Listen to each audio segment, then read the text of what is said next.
Destroyer is the movie. Nicole Kidman is undoubtedly the star. This is what Mark thinks. I think Nicole Kidman is the star, but I also think that Karen Kusama, who directed it, who is a very underrated talent, obviously made Girl Fight, also Jennifer's Body, has a very good standing among horror fans because she's somebody who's worked in the genre. She was involved in that XX anthology of female-helmed horror movies. And what she has always managed to do is to balance the sort of a genre, the pulpy genre sensibility with something which is much more character-driven, much more deep. She's very, very good at having movies in which you have very interesting female leads. In the case of this, at the very beginning of the film, I mean, you talked about when you first see Nicole Kidman in it and she's kind of waking up in her car in this stupor. Funnily enough, the thing that opening reminded me of was Blue Ruin, the Jeremy Saulnier movie about somebody whose whole life has fallen apart and they're living in their car. And there's a story about something from the past that is resurfacing, and this is the thing that's going to kind of get them out of it.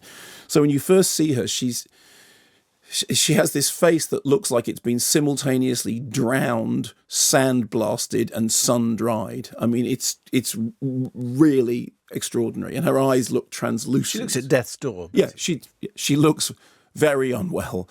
And very early on in the film, there's a confrontation with her and some other cops. She turns up at a crime scene and they go, for heaven's sake, you need to get yourself together. You know, what are you doing here? Why are you here?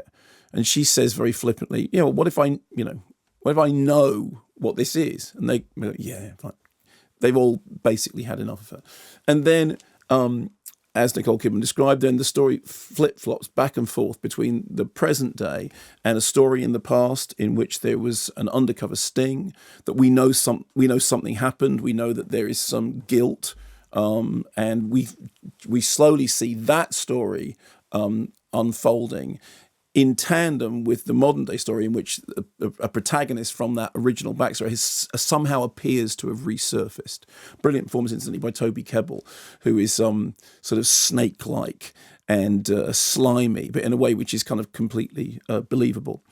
I really like this for a number of reasons. Firstly, because tonally, it owes a lot to those 70s movies like Serpico and French Connection, films about tortured, cops and undercover and, identity and people wrestling with. I've always liked that kind of stuff. Secondly, because the story, I think, is very well told.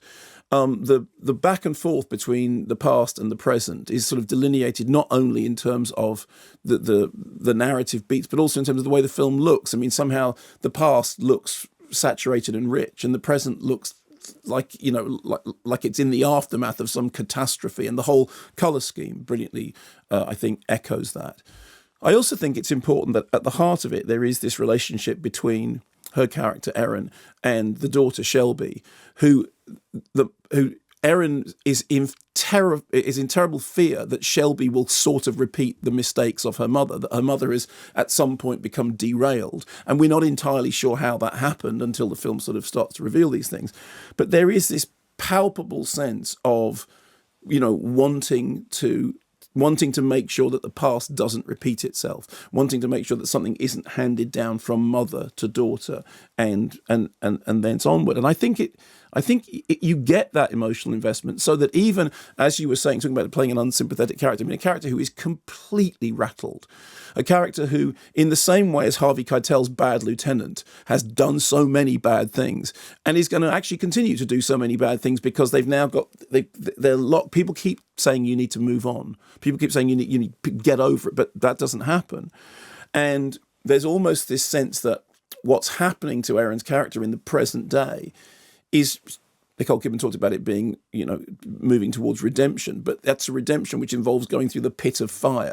And there are scenes in this film that actually did remind me of Ferrara's Bad Lieutenant in terms of you think, yes, really, wow, but convincingly so, because actually they all make narrative sense. I don't think any of them are gratuitous, but I think they are there to give you the sense that this character has been reduced to sort of base level of existence, that she is now functioning on a level which is exist, get the thing done, but it's almost as if she has obliterated her own sense of self. And that is amplified when you see those scenes contrasted with the flashback scenes.